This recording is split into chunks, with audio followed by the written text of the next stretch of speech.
Nipir ya, si Nipir ini kemudian mampulah dia merepresentasi, dia mampulah membantah apa yang sudah dilakukan tersebut. Tapi yang menjadi hal penting yang ingin saya sampaikan bahwa 369 maupun 27B itu merupakan delik formil. Jadi memang nggak butuh adanya akibat. Bahwa apa yang disampaikan oleh JPU dalam dakwaannya di awal-awal itu merupakan rangkaian peristiwa. Tapi yang perlu dibuktikan adalah unsur-unsur pasalnya. Tatbes tatmasing kayak gitu kaitannya dengan pembuktian unsur pasal. Maka akan disebut sebagai fultoid. Pasal itu terpenuhi secara sempurna. Kira-kira begitulah. Bang Host, Pak dosen bisa aku tanggapin nggak? Aku mau nanya sama Yamin. Aku nanya sama Yamin boleh nggak? Bah, boleh sebentar, Pak. Sebentar, Sebentar ya. Saya sepakat Bang Emran. Kalau kita bicara antefaktum di 369 itu saya sepakat sangat. Ya, tapi yang saya sampaikan tadi itu perihal pencemaran. Dakwaan lain yang pertama, bukan yang 3 di 69. Makanya dari tadi pagi sebenarnya saya mempertanyakan dengan menggunakan kalimat pencemaran nama baik dikaitkan dengan pasal pencemaran nama baik. Ini bahaya, legal standing pasal demi pasal itu nggak kuat. Sebentar ya. Ulangi dulu Pak. Legal standing atau standing pasal-pasal itu dijadikan dakwaan ya antara pencemaran nama baik. Kan ada kata pencemaran nama baik. Lalu di 369 ada kata ancaman pencemaran nama baik. Dia dikaitkan dengan pasal itu. Ya saya kenapa begitu? Saya sepakat dengan yang sampaikan Dr. Emran. Ketika kita bicara tentang ius punendi, kewenangan negara untuk menghukum, dimulai dari pembuatan undang-undang itu sendiri, sebagaimana yang disinggung oleh Dr. Emran. Tapi jangan lupa ada potes puniri. Ya. Ada kewenangan menghukum, kewajiban menghukum, kewenangan menghukum. Kewenangan menghukum ini terkait batasan-batasan. Turunan dari yang disampaikan Pak Emran tadi. Asas legalitas itu yaitu nulla potestas sine lege. Tiada kewenangan tanpa hukum. Nah, yang mau saya katakan begini Pak Emran. Kalau kita kaitkan dengan, saya ikutin cara pikir Dr. Emran ya. Terkait dengan 369. Berdasarkan dakwaan, dakwaan dan fakta di pengadilan yang kita dengarkan saat kesaksian Dr. Oki, bahwa yang pertama kali menemui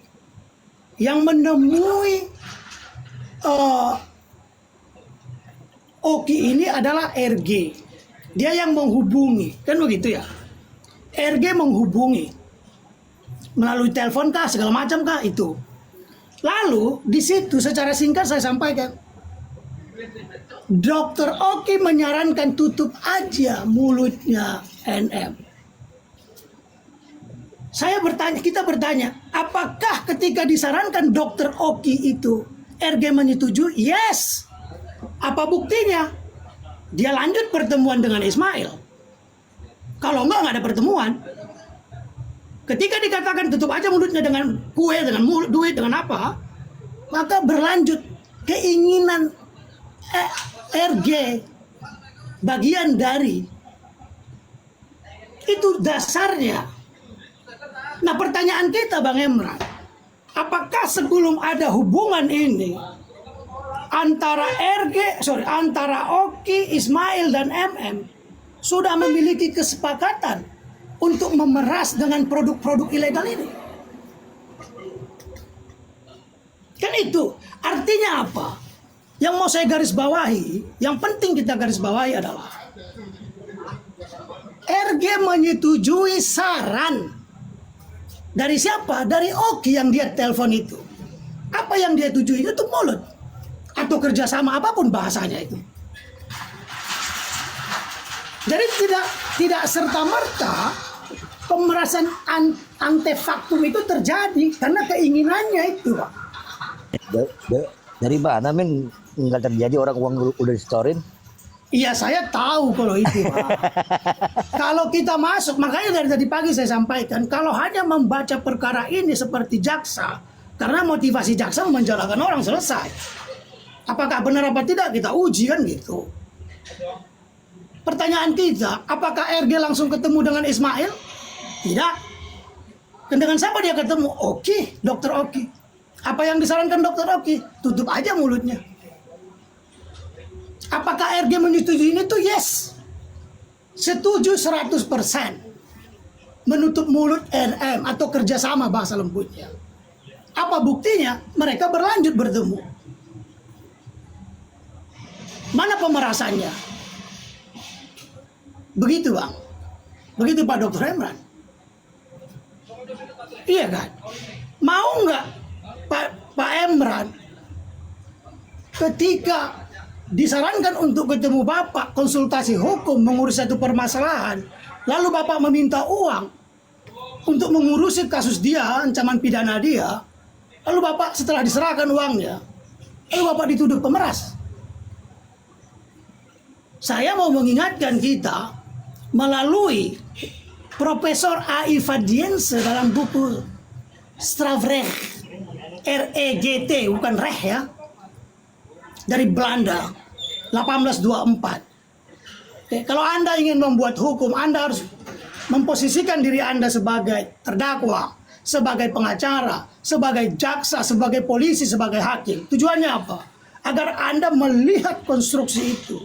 Agar Anda tidak asal tuntut orang, tidak asal bela orang, tidak asal ponis orang. Kan masalah. Itu Pak Dokter. Oke, saya tanggapin dulu Bang. Sebentar ya. Katanya RG atau Dr. Reza Gladys 100% menyetujui saran dari Dr. Oki ya. Nah, di dalam persidangan, ketika ditanyakan kepada Dr. Oki, apakah dalam berkomunikasi Reza Gladys pernah mengutarakan niatnya untuk memberikan atau menawarkan sejumlah uang? Tegas, Dr. Oki menjawab tidak pernah. Lalu kemudian kita lihat faktanya lagi ya. Ketika Dr. Oki menyarankan untuk membungkam, menutup, menyumpal mulut Nikita dengan uang, Reza Gladys tidak pernah mengiyakan, tapi dia justru ingin meminta bertemu. Secara psikologi, ya, yang disampaikan Dr. Oki itu hanya saran. Di sisi Dr. Reza Gladys, dia ingin memastikan bahasa itu bukan dari Dr. Oki yang harus keluar, dari mulut Nikita Mirzani dong. Kalau memang ujung-ujungnya duit, seharusnya kan begitu. Makanya Reza Gladys ingin bertemu. Di sisi yang sama, ya, di waktu yang hampir bersamaan, Dr. Oki mengatakan, kalau ketemu gampang, tapi pastiin dulu yang itu teh.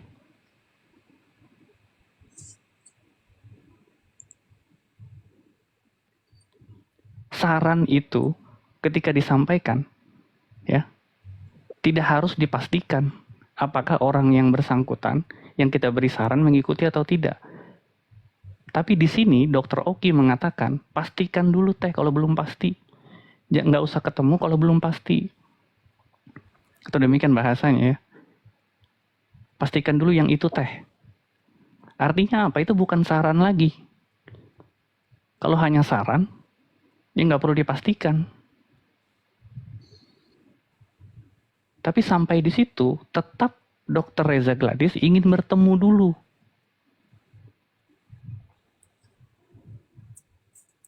Kalau Dr. Reza Gladys mengiyakan apa yang dikatakan Dr. Oki, atau 100% katanya mengikuti, nggak perlu bertemu, cukup lewat Dr. Oki aja. Ya udah dok, sampaikan kalau begitu.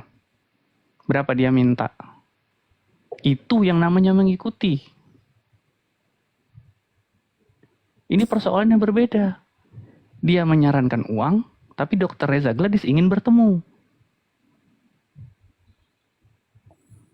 Tapi ketika ingin bertemu, dipastikan dulu sama Dr. Oki, pastikan dulu teh yang itu. Silakan. Saya tambahin boleh, Pak host. Jadi ini filosofinya buat generasi yang 80-an, kalau tahu ini mirip seperti injek kaki rogol kantong. Ini kalau pernah denger ya. Kalau pernah denger gitu, ada pernyataan injek kaki rogol kantong. Artinya seseorang melakukan tindakan atau ya perbuatan yang sifatnya ya sebetulnya sih meres tapi halus gitu kan. lalu yang tadi Yamin bilang tidak ada perbuatannya. Yang mana nggak ada perbuatannya, Yamin? Udah jelas-jelas ada pernyataan Oki, lalu kemudian ada pernyataan Mail, dan ada pernyataan dari Nick Mir sendiri di dalam sidang yang kemudian mengarahkan kepada satu bentuk pemindahan uang gitu loh. Ini bukan soal produknya, ini bukan soal ini bukan soal seperti yang lo bilang akan di bahasa mereka tuh Review. Di apa namanya? Review. Di review. Review. Tapi ini kan juga jelas ada perbuatan, ada uang yang mengalir, ada uang yang dipindahkan dari satu tempat ke tempat lain, dan itu adalah dari pernyataan beberapa pihak, termasuk Mail. Nah itu apa namanya? Kalau bukan perbuatan pidana. Ini anggap aja orang bodoh ya. Kita nggak usah ngomong hukum. Di bawah ini banyak orang biasa yang melihatnya abu-abu nih, ya Yamin. Nggak mungkin seorang RC menyerahkan uang tanpa diiringi rasa takut, rasa marah atau lain-lainnya. Nggak mungkin juga orang bilang ini Nick Mir duit buat kamu. Nggak mungkin gitu loh. Ini oleh-oleh buat kamu. Nggak mungkin juga karena ada perasaan ketakutan, ada perasaan yang nggak enak. Persoalan produknya itu kan karakter PH-nya Nick Mir ingin menggeser pemerasan ke arah yang lain. Kalau gue begitu ngeliatnya. Jadi perbuatan itu udah jelas. Nggak usah lagi diperpanjang kayak lebar kok. Dakwah udah jelas. Sekarang tinggal bagaimana penguatan itu di sidang berikutnya. 12 tahun minimal kalau saya lihat ini. Terima kasih. Oke, ini saya tambah dulu. Satu ini boleh nggak Bang Imran? Pak Dosen, setengah menit Bang saja. Yamin. Enggak, Bang Yamin gantian Oke, dong. oke. Dari tadi Oke, Bang oke, Yamin oke. terus. Stop dulu. Bang Yamin stop dulu. Silakan, Prof. Imran. Jadi saya memang karena tadi saya ingat-ingat ada 3 lah substansi yang sebenarnya yang dipersoalkan sama Bang Yamin ya. Pertama kaitannya dengan kira-kira ini kualifikasi delik apa? Delik pencemaran nama baik ataukah delik pemerasan? Jadi pertama yang mau saya sampaikan begini, pemerasan dan pencemaran nama baik itu dirumuskan dalam capsule yang berbeda. Kalau dia pencemaran nama baik berarti 310 adanya. Artinya dia merupakan post factum, perbuatan itu sudah terjadi. Maka deliknya itu 310. Tapi kalau kaitannya dengan ancaman pencemaran nama baik, ancaman artinya dia masih antefaktum. Berarti 369 juntonya itu atau mungkin tadi ataunya itu di 27B. Berarti sebenarnya ini antefaktum nih. Bukan pencemaran nama baik, tapi pemerasan yang modus operandinya itu menggunakan ancaman pemerasan, ancaman pencemaran nama baik dan membuka rahasia. Itu modus operandi. Cara-caranya seperti itu. Yang kedua kaitannya dengan kesepakatan. Kalau kita bicara kesepakatan kan berarti seolah-olah kita bicara pada ranah hukum perdata. Jadi kalau dalam hukum perdata itu syarat sahnya kesepakatan itu kita bisa lihat pada 1320, Junto 1338. Kesepakatan adalah perjanjian adalah kesepakatan yang dibuat secara sah oleh para pihak yang kemudian mengikat sebagai undang-undang terhadap mereka yang membuatnya. Jadi sebenarnya norma dasarnya itu sahnya perjanjian itu sendiri. Berarti kita harus merefer pada 1320 syarat sahnya perjanjian. 1, sepakat. Yang kedua, cakap. Yang ketiga, hal tertentu. Yang keempat, kausa yang halal. Halal dan haramnya kesepakatan itu yang tentukan adalah undang-undang. Bukan kita. Lalu kalau kita gunakan pendekatan kita juntokan pada 1321 sampai 1328, itu di sana ada namanya misbruik van omstandigheden. Penyalahgunaan keadaan. Penyalahgunaan keadaan itu dikualifikasi ke dalam 3 bentuk. Suatu pertama dwaling, kesesatan fakta. Yang kedua adalah duag. di bawah tekanan.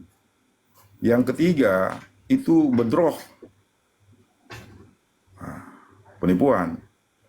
Jadi yang dimaksud pada 1321 kita kontekskan pada case ini. Artinya bahwa ketika sesuatu yang diperjanjikan itu tidak memenuhi kualifikasi 4 syarat itu, maka perjanjian batal demi hukum. Ketika dia batal demi hukum, karena apa? Karena memang terjadi desakan atau paksaan di sana. Ada cacat kehendak di sana. Seseorang melakukan kesepakatan tidak didasarkan atas kehendaknya sendiri. Nah, di sana masuklah pidana. Apa paksaan atau pemerasan tersebut? Dia masuklah ke sana, maka secara perdata perjanjian itu batal demi hukum. Kenapa? Kalau dalam 1320 itu kan ada dua tuh. Satu yang pertama adalah syarat subjektif, yang kedua adalah objektif. Yang subjektif ini kan dapat dibatalkan. Jadi dia bersifat fakultatif. Boleh kita batalkan atau enggak itu boleh, artinya. Tergantung kitanya. Tapi kalau yang kedua di bawah, kausa tertentu dan sebab yang halal, itu objektif. Berarti dia bersifat apa? Imperatif, harus batal. Karena tidak dibenarkan. Artinya dilarang perjanjian itu dilakukan. Saya bikin perjanjian sesuatu, katakanlah jual narkoba lah sama si host ini, Mr. Z. Itu nggak boleh. Nah, itu contohnya. Kausanya tidak, artinya melanggar kausa yang halal. Yang ketiga kaitannya dengan dealming, penyertaan tindak pidana. Kita bicara penyertaan tindak pidana ini kan di sana ada mededador ya. Player, don't player, medi-player, terus witworker. Yang 56 itu kan medi-plihti, pembantuan. Saya mau sampaikan begini, dalam medi-player itu, yang namanya meeting of mind itu, Profesor Mulyatno mensyaratkan dua. Itu adalah apa? Tadi saya jelaskan, subjective onstreh element. Yang kedua adalah objektif onstreh element. Subjektif onstreh element itu sifat melawan hukum. Ini sifat nih, sifat. Nah, sifat berarti dia bersifat subjektif. Sifat melawan hukum subjektif. Artinya apa? Menstrea oleh si para pelaku ini. Menstrea. Yang kedua adalah objektif onstreh element. Menstrea yang tadinya secara subjektif ini lalu kemudian diwujudkan ke dalam perbuatan konkret. Nah, artinya bahwa di antara para pelaku ini memiliki menstrea yang sama. Nah, dalam menstrea itu, katakanlah ada satu tindak pidana yang dilakukan oleh lebih dari satu orang. Berarti di situ ada namanya substantial part. Setiap orang, setiap pelaku itu memiliki peran penting. Yang tanpa satu peran, tindak pidana tidak akan pernah terwujud. Contohnya dalam rangkaian kasus ini, mulai dari Dr. Oki, terus ada satu lagi yang si terpidana si terdakwa itu, lalu ada lagi yang si terdakwa yang cewek itu. Ini kan menunjukkan adanya rangkaian. Rangkaian yang menunjukkan apa? Setiap peran itu memang menjadi penting dalam terwujudnya delik tersebut. Dan tanpa adanya si Dr. Oki, maka tindak pidana ini nggak terjadi. Dugaan tindak pidana ini nggak terjadi. Begitupun sebaliknya. Jadi kita kontekskan kepada pasal 55 itu yang dealming itu nggak selalu terkecuali begini. Kalau kita baca rumusan pasal itu kan karakteristik deliknya itu berbeda-beda. Saya contohkan begini. Kalau kita baca pasal 340 pembunuhan berencana. Barang siapa dengan sengaja dan dengan rencana terlebih dahulu. Dengan rencana terlebih dahulu merampas nyawa orang lain. Berarti ada unsur rencana di sana yang dirumuskan secara bestandil. Bukan lagi secara elemen, tapi bestandil. Artinya bestandil berarti dirumuskan dia secara explicitly, bukan implisit. Eksplisit itu dijelaskan. Jadi ada kewajiban jaksa itu ketika satu rumusan pasal itu dirumuskan secara dealming, berarti berkonsekuensi pada pembuktian. Nah, berbeda dengan 338. 338 ini apa? Barang siapa dengan sengaja merampas nyawa orang lain, nggak ada unsur rencananya di sana. Tapi pembunuhan 338 ini bisa juga dijuntokan dengan apa? Dealming pasal 55. Kalaupun mereka tidak ada rencana sebelumnya untuk merampas nyawa seseorang, tapi mereka punya meeting of mind yang sama untuk melakukan tindak pidana itu. Jadi tidak perlulah dulu ada kesepakatan yang bersifat rencana. Kalaupun pada akhirnya ada rencana, tapi tidak menjadi kewajiban JPU untuk kemudian membuktikan rencana tersebut. Dia hanya perlu mengkonstruksi peristiwa tersebut untuk menunjukkan adanya tindak pidana. Makanya ketika kita bicara kaitannya dengan meeting of mind atau kesepakatan itu yang penting kelihatan bahwa ada perbuatan yang bersesuaian antara yang satu dan yang lainnya. Maka dianggapnya itu memiliki kehendak yang sama. Dalam konteks masalah ini, dalam konteks peristiwa ini, ada persesuaian. Katakanlah dari Dr. Oki, lalu Dr. Oki itu ke si Mail lalu kemudian ke si Nikmir.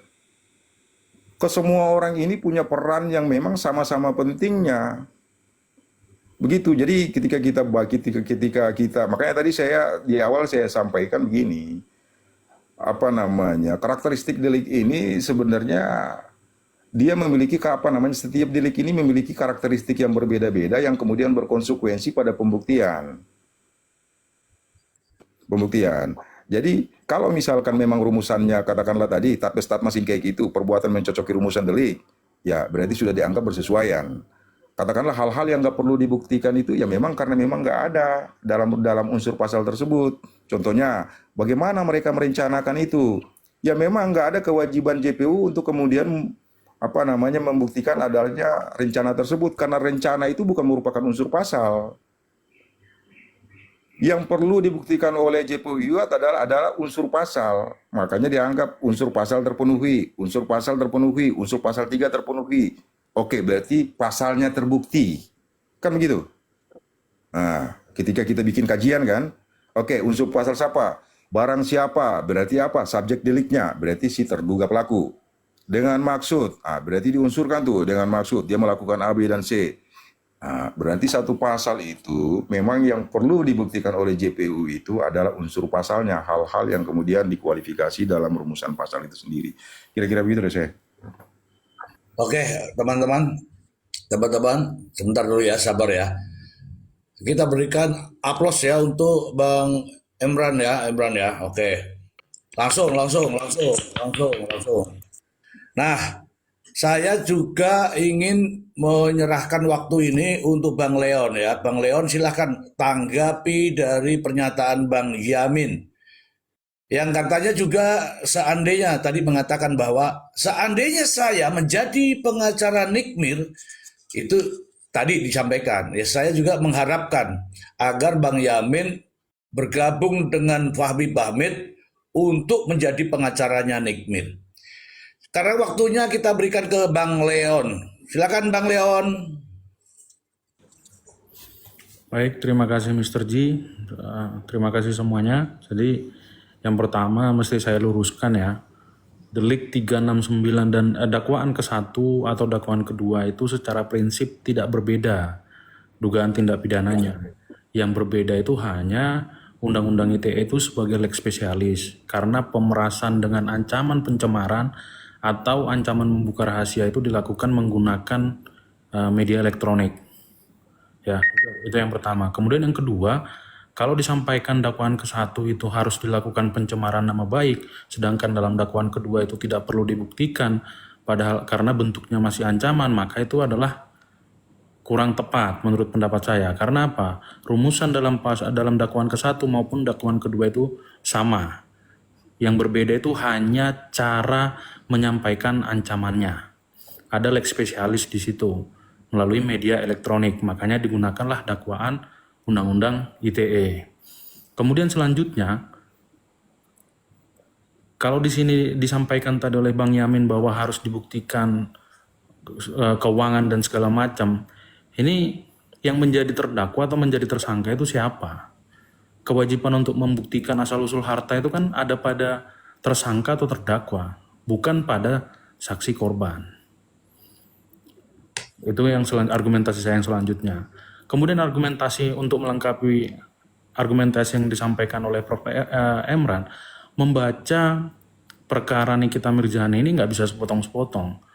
Kalau kita membaca sepotong-sepotong, maka akan melahirkan kesimpulan yang keliru.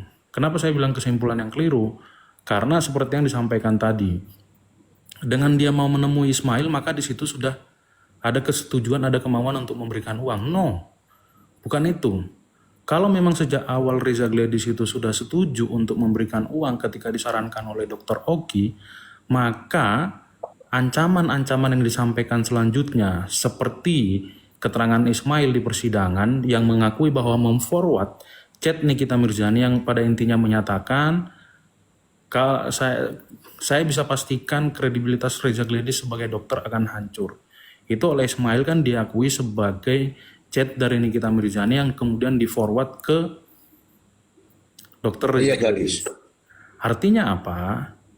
Tindakan-tindakan yang diduga pengancaman itu terjadi setelah Reza Gledis berkomunikasi dengan Ismail. Kemudian berkaitan dengan kesepakatan, seperti yang disampaikan oleh Prof.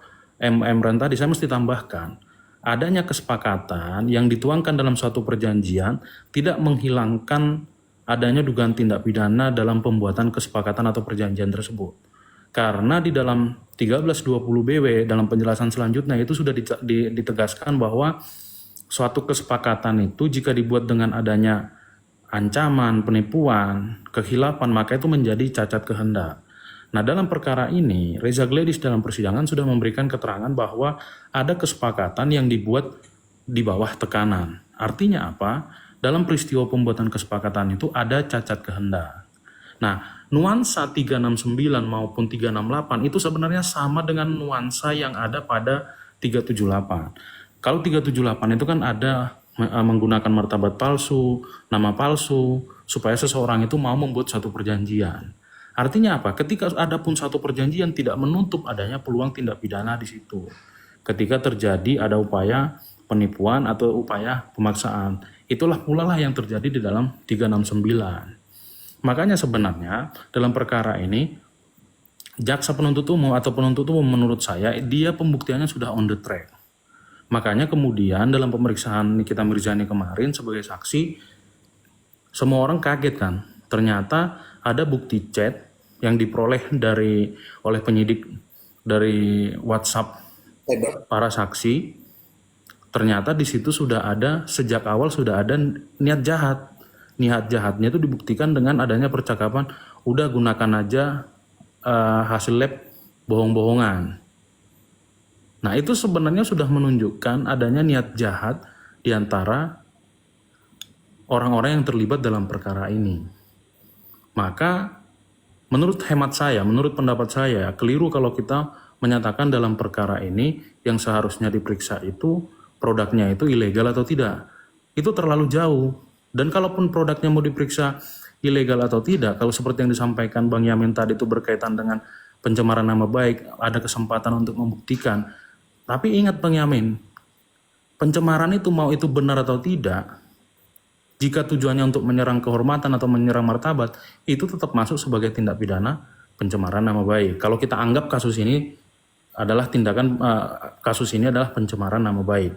Karena sudah banyak contoh juga.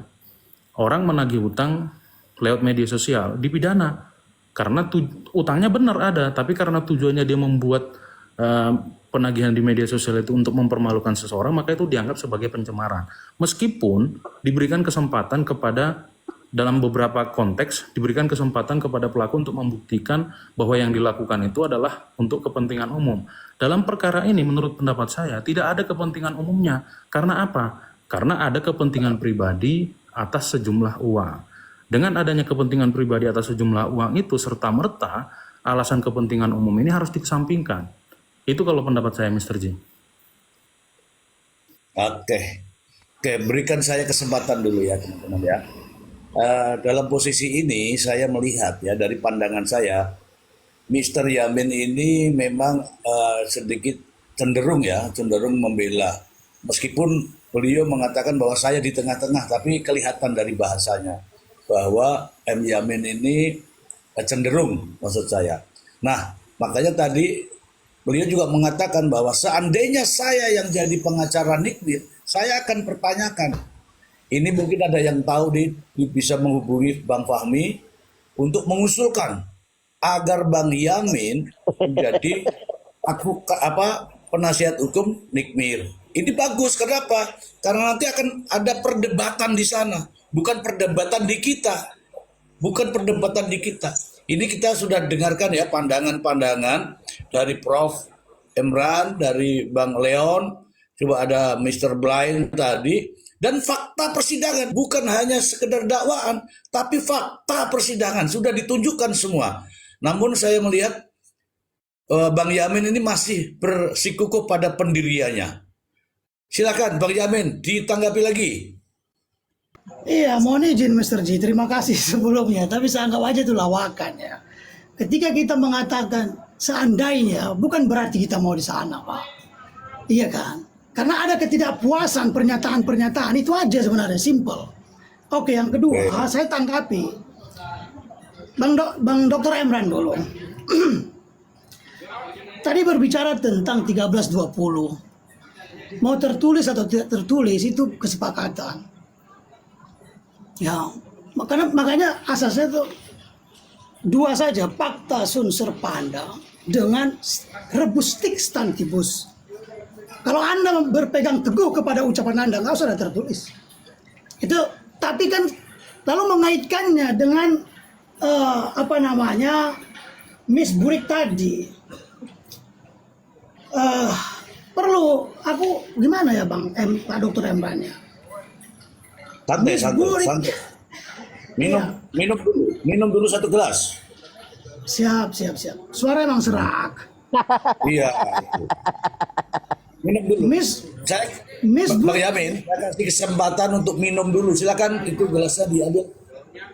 Sudah, terima kasih Pak dosen. Miss Burik van omstandigheden itu ya bukan hukum pidana, itu hukum perdata. Pak Dokter lupa kelemahannya.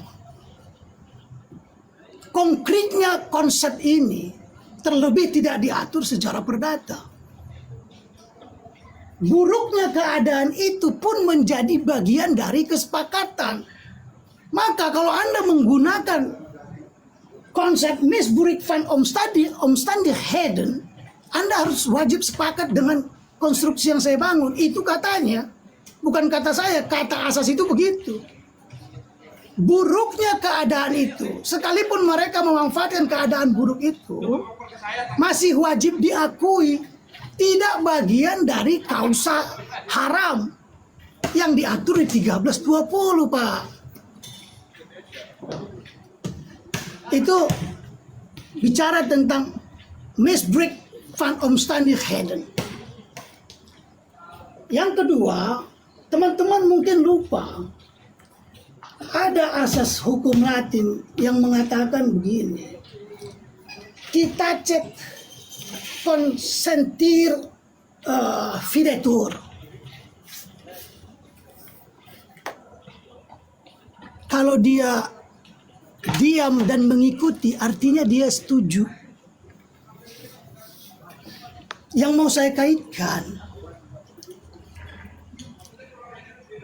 pernyataan dari Bang Dr. Emran tadi terkait keadaan yang kurang menguntungkan itu diatur juga adalah bagian dari kesepakatan mereka. Karena Miss Burik van omstandigheden itu tidak dilarang secara hukum. Tidak sama dengan dia kausa yang dilarang di 1320, syarat yang dilarang. Berbeda itu, Pak. Jadi ketika RG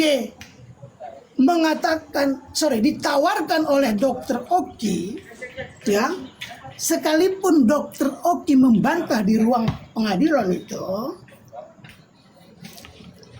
namun dia masih mengikuti. Kalau kita merujuk ke asas kita cek tadi, dia mengaku itu kan asas perdata yang saya bawa itu, sesuai dengan narasi Anda sebenarnya. Sebenarnya saya lebih sepakat dengan konstruksi yang dibangun oleh Dr. Emran terkait dari bagian ketiga.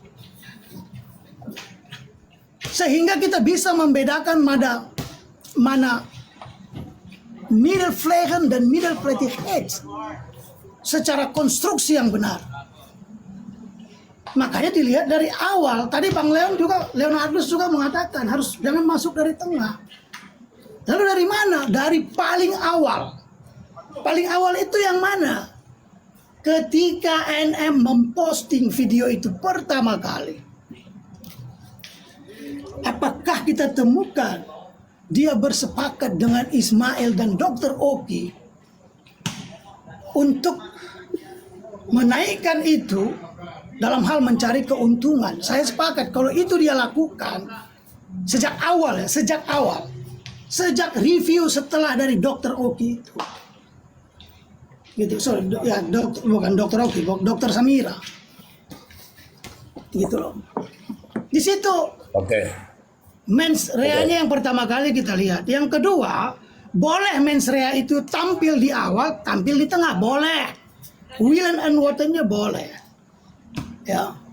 Tapi saya ingin mendengar, mungkin Bang Leonardus, Bang Emran lupa membaca yang disampaikan. Kita membawa nama Mulyatno, Subekti, R. Susilo, Ruslan Raharjo, tapi kita tidak sampaikan apa penyampaian mereka dan dari mana mereka ambil.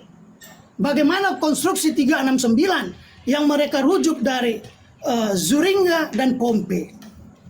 Coba kita baca sama-sama, Pak. Gagal ini, Pak. Gagal berdiri 369. Karena apa, Pak Leonardus? Tidak sejalan ruh 369 dengan UU ITE, Pak. Sangat berbeda. Silakan Anda baca De Deliti e della Pene, pemisahan antara kejahatan dan hukuman yang ditulis oleh Cesar Beccaria. Buruk. Tidak sejalan. Syarat pencemaran nama baik itu hanya dua, ada secara formil dan material. Pertama, pelapor harus benar-benar benci kepada terlapor. Yang kedua, terlapor itu harus benar-benar bodoh. Kalau dia diam, selesai itu masalahnya. Kata siapa? Kata gurunya, guru-guru Anda semua. Vinto mengatakan begitu. Cek bukunya. Makanya aku nggak tanggapin, Pak. Kalau celoteh abang kan saya yakin, Pak. Saya juga sudah sampaikan juga. Memang potensi untuk dipidana itu sangat besar. Karena apa? Uang sudah berpindah. Menguntungkan diri sendiri dan orang lain itu gampang membuktikannya. Apalagi dengan dakwaan yang tak berbobot seperti ini, Pak. Coba baca baik-baik dakwaan itu, Pak. Kita mengatakan dia meledek, menghina. Brutus lah. Dia tidak mengatakan Dokter Reja Brutus. Dia tidak mengatakan Dokter Oki, Dokter Reja penipu. Yang menipu itu ingredients-nya. Jadi ini kita mau apa ya? Saya mau dengar lebih konstruktif sebenarnya. Oke. Jadi sudah tampak jelas ya teman-teman ya bahwa ada kecenderungan mengapa Bang Yamin berpendapat seperti itu. Arahnya ya itu tadi karena Bang Yamin cenderung memihak ke sono.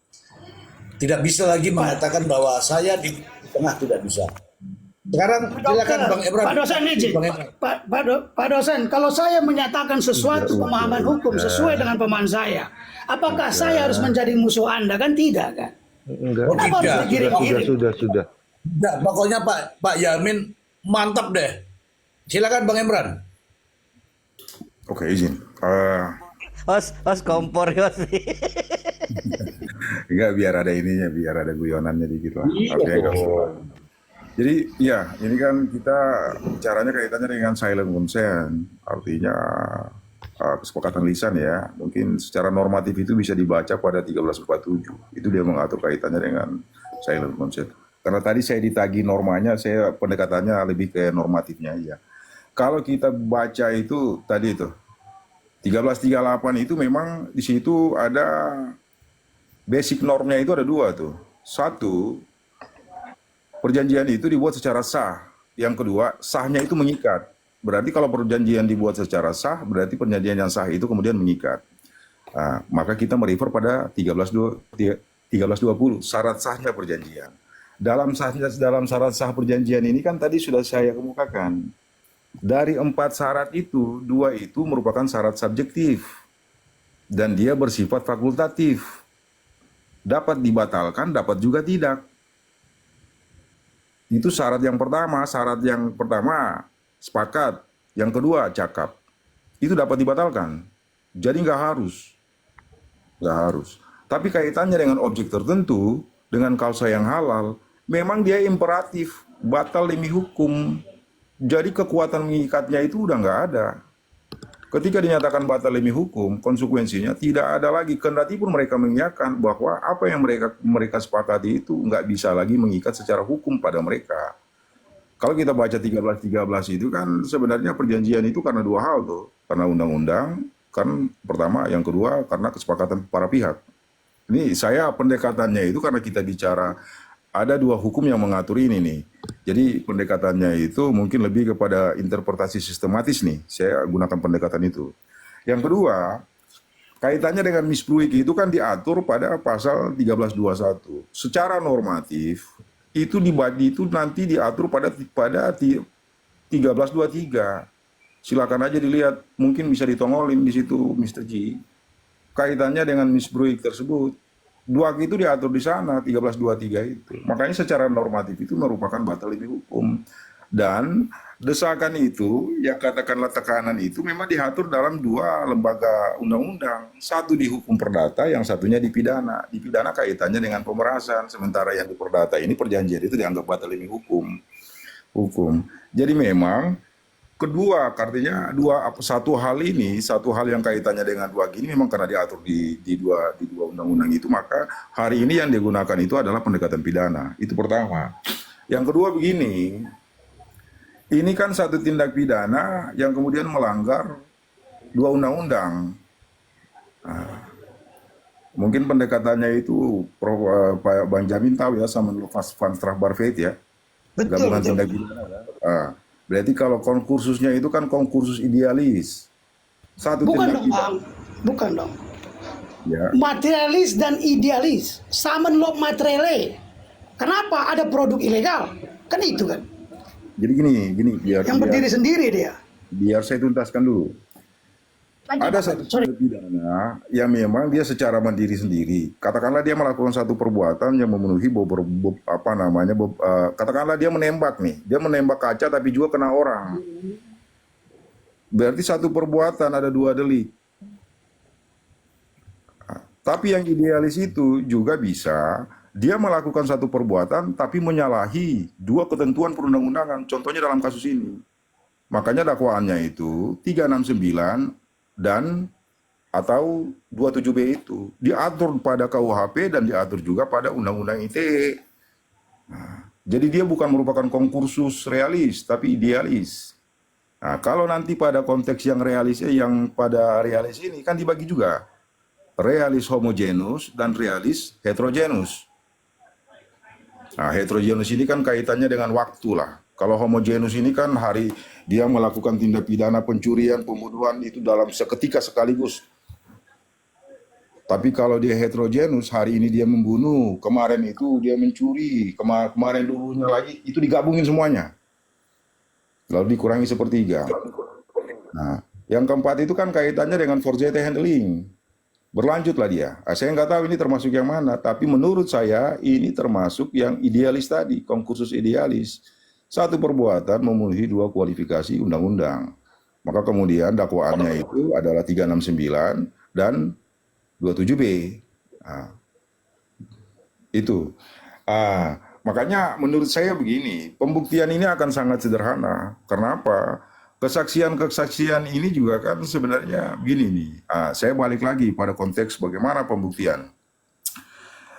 Kalau seandainya ini hanya didakwakan dalam perkara ini hanya didakwakan 369, maka saksi itu dia merupakan primary evidence. Bobot pembuktiannya itu merupakan bobot pembuktian yang bersifat primer, bukan